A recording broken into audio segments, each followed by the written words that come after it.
Even in a world filled with broomsticks, bubbling potions, and talking cats, there was one little witch who was absolutely terrified of magic. Her name was Willow, and today, she had to face it. In a crooked little cottage tucked between whispering woods and the edge of Misty Hollow, lived a small girl named Willow Wittershins. She had inky black hair always tied in a crooked braid, wide green eyes that sparkled like potion mist, and a big pointy hat that kept falling over her nose. Willow came from a long, long line of powerful witches. Her grandmother once turned a thunderstorm into a basket of kittens. Her mother could stir 10 cauldrons at once without lifting a finger. Her aunts brewed potions that could turn invisible or make trees talk. But Willow? Willow was terrified of all of it. She flinched when spells sparked. She hid when potions bubbled. And the one time she tried flying on a broomstick, it flew straight into a chicken coop. At witchling school, the other little witches zipped through the skies and cackled confidently during spell practice. But Willow? She pretended her wand was a pencil.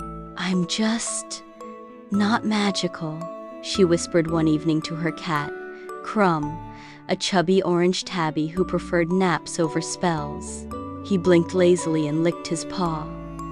"You don't have to be," he seemed to say. Still, something inside Willow wanted to try. She wanted to make her mother proud. She wanted to be a witch, but not if it meant glowing eyes and explosions. Then came the night of the wand flame. Every year, on the first full moon of October, young witches gathered in Hollow Hill to light their wands for the first time. It was the tradition that marked a witch's beginning. You had to cast one spell just on, and your wand would glow with your true magical color. Willow's knees trembled just thinking about it. "You must attend," said Miss Thornapple, the school's strictest teacher. "Even if you just light a candle, a spark is still a start." "But what if it explodes?" Willow asked, biting her lip. Miss Thornapple sighed. "Magic is only dangerous when you fight it. Face it with your heart, not your fear." That night, the cottage hummed with excitement. Her mother polished Willow's small wand. Her grandmother stitched tiny stars onto her cloak. Crumb even pawed a ribbon onto her hat. "Don't worry," said Grandma Wittershins with a wink. "Magic lives inside you, not outside." But Willow's heart beat like a wild drum. The ceremony. The sky was full of smoky clouds and silver stars. The moon hung low like a watchful eye as the young witches gathered at Hollow Hill. Bonfires crackled. Owls hooted in the trees. Wands shimmered in hands. Willow stood at the edge of the circle, clutching her wand so tightly her knuckles turned white. She watched as one by one, the witches stepped forward.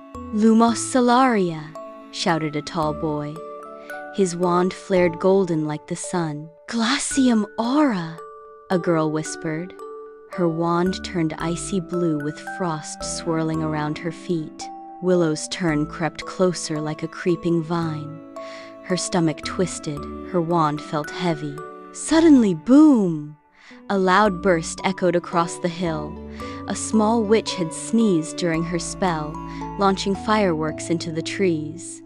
Everyone laughed, but not Willow. She took one shaky step back.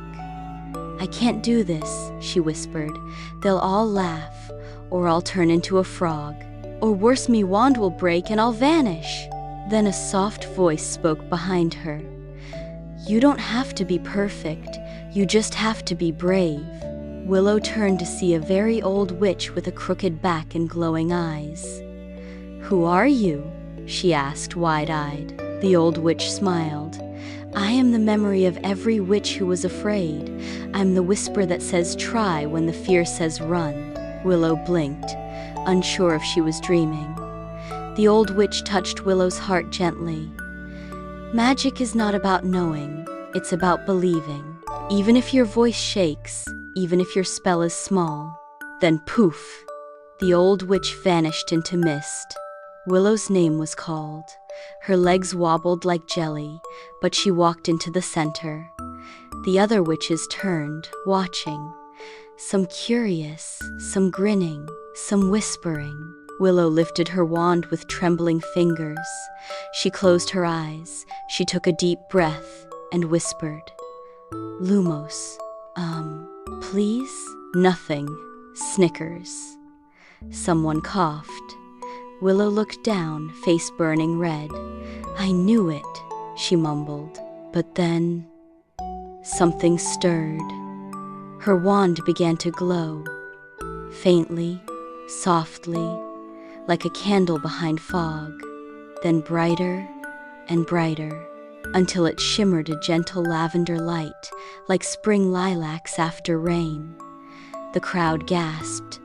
The light from her wand rose into the air like a ribbon of stars. It twirled, danced, and formed the shape of a cat. Crumb. The glowing magical crumb meowed, purred, then curled into a sleepy spiral above her head like a halo. Silence. Then cheering. Willow blinked. I did it."